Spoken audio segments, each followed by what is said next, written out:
Hello, good morning, good afternoon, and good evening to you. Welcome over the tube. Hope what's everything around us around your world. Hello there. Welcome to another Q&A. Q&A 9. Wow. Okay. Question 1 today is: could you demonstrate how to write a song in your untitled style? Well, my untitled style is basically just kind of like channeling John Frusciante-esque kind of stuff, but how I do it, I really don't know actually. Reverb helps, but what I do is literally go, I just start playing and just start a loop going. So I don't know, let's think.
That's basically all I do in the untitled. It's literally just kind of like come up with a chord progression on the spot, and then just kind of create like a solo over the top. That is literally all I kind of do. That's just, yeah, I had no idea what I was doing there. That's F sharp minor, A major, E major, and then there was like a chorus part which is D major, A major, E major, and F sharp minor. But that's me analysing it after I've done it. I can't analyse it before, because if I start analysing before, it doesn't happen. I can't make anything happen. So I've got to be kind of unconscious to it, let's say. So it's just a case of switching off your brain and just playing and seeing what comes out. Same thing goes if I don't use the looper.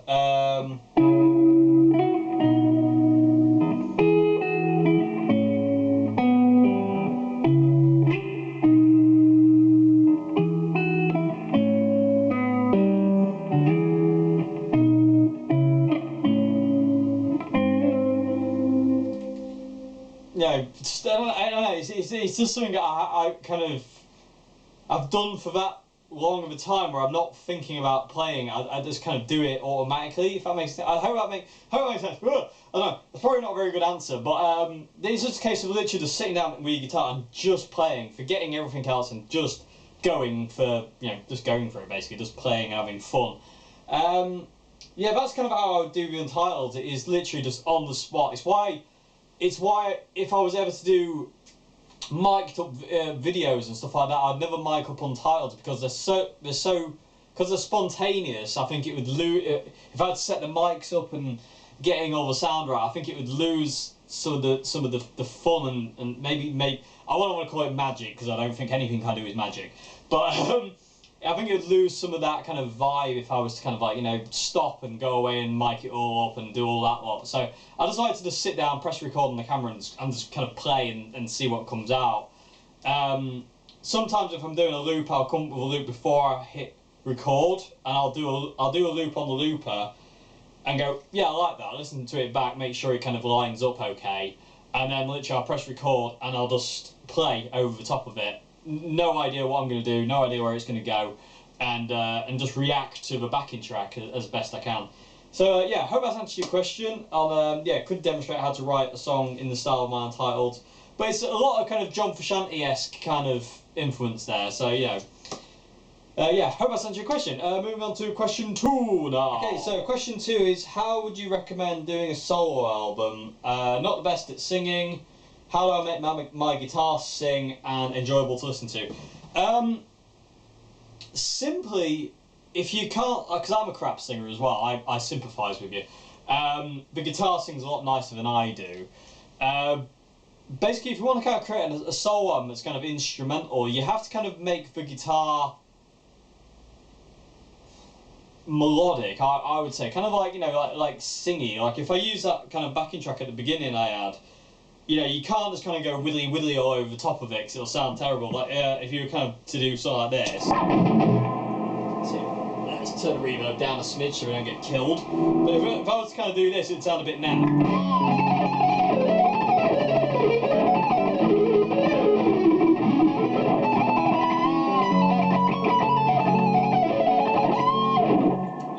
Sounds a bit meh and a bit meh, what's that?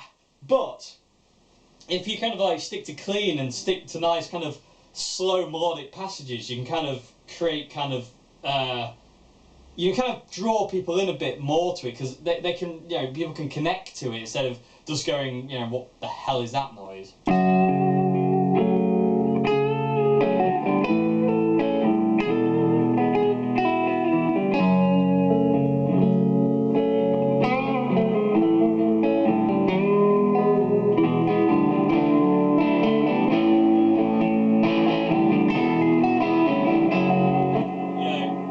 Keeping it kind of simple, nice and slow, and kind of hearing some of the melodies and kind of hearing the chords is really, really nice. And it just makes it very, very pleasant on the ear instead of it's kind of like widdly widdly. But widdly guitar playing has its place. You can kind of like get carried away over something like that and with kind of like a John Frusciante kind of thing. And reverb is always a nice kind of effect to have on stuff like this, because it just makes it more ambient and a bit more sound. I mean, sometimes it won't work, and varying different degrees of reverb will work better than others.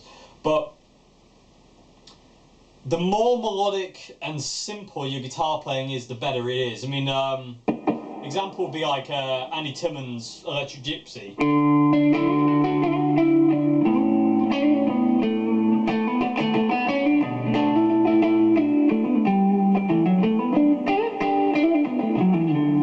Literally one of the most gorgeous instrumental tracks that's ever been written, but nothing's ever kind of like overly crazy. There was a few bits at the end in his solo that are kind of like crazy, and a few little bits, but it's mainly fairly straightforward as it kind of goes. I mean, it's basically just kind of like a 4-chord progression with a key change and certain little techniques he's using. But other than that, it's very simple, and I think that's the key to it. Is the simpler it is, the more people can connect with it, and the more melodic it is, even more people can connect to it even more. So I would definitely say, you know, just nice, and don't overdo it with kind of over-the-top guitar. Just kind of really pull back on that kind of thing. If you feel like you're playing too much, you probably are, kind of thing. Hopefully that makes sense. But yeah, I would say just do that, and try and create lovely sounding bits of music, and just kind of like, you know, see if you can kind of relax to it and just kind of like really just kind of like go with it instead of it kind of just being widdly, because that can kind of get a bit boring after a while. Robert Wyatt, really great musician, said something about Dave Gilmour, and he said Dave Gilmour is a great guitarist because he has a sense of the entire piece of music, not just him and his guitar, what can he do with it. You know, Dave Gilmour basically understands every aspect of the song that he's playing in and goes with that, instead of just going, oh, I've got a blank canvas for me to go, like, you know, mad and go crazy and all that kind of thing. You know, none of that. So it is that kind of king, just like, you know, play within the kind of the meaning of the song, not necessarily outside of that. You know, play to the song, not just use it as a blank canvas to kind of like go and go crazy over. So yeah, hope that's answered your question. Yes, move on to question 3 now. Okay. Question 3. Forgot how to talk. On your Sound Like Kurt Cobain videos, you said you put a fender decal on the Squire headstock. What's the best way to do this, or does everyone just use decals?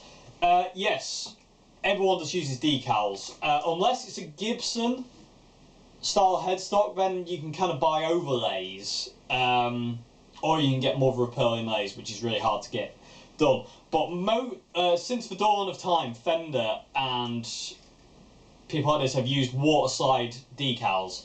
And that's exactly what this is. It's just a water decal that you cut out, soak it in water for about 30 seconds, like lukewarm water for about 30 seconds, and then slide it on here, dab it down, and it dries, and you have the logo fitted. It's how Fender did it, since the 1954 on the Strat, and the early 50s with the Telecaster, and Hofner did it.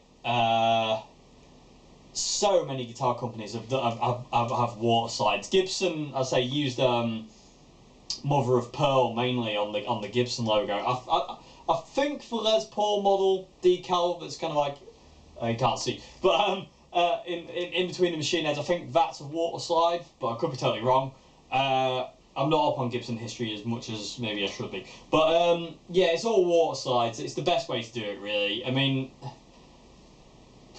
I wouldn't really say printing it or trying to get it kind of painted on would be a very good idea. I know somebody wanted, I don't know where this came from. I don't know why that cropped in the head. It's quite amusing. Somebody I know's friend wanted a Fender logo paint that he knew of somebody who was really good at painting, and he wanted a Fender logo painted on his Squire, but the guy misheard him, and instead of putting Fender on the headstock, he put Finder. So it was Finder, and he had the logo perfect, but it said Finder, and I think it was really funny. That's a long. Well, I cropped him out. I ain't thought about that for years. Anyway, there you go.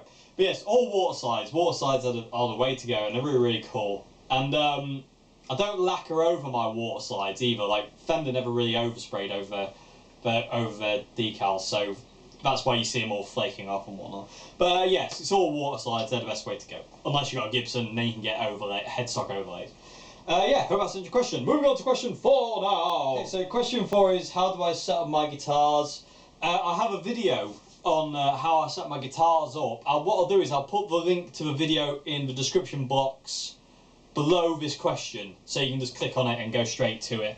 But I will say I've got a kind of the setup I like to go for is I don't like super low action. I like the action quite high. I wouldn't say Stevie Ray Vaughan, Roy Gallagher high, but I do like the action high. I can't stand low action guitars.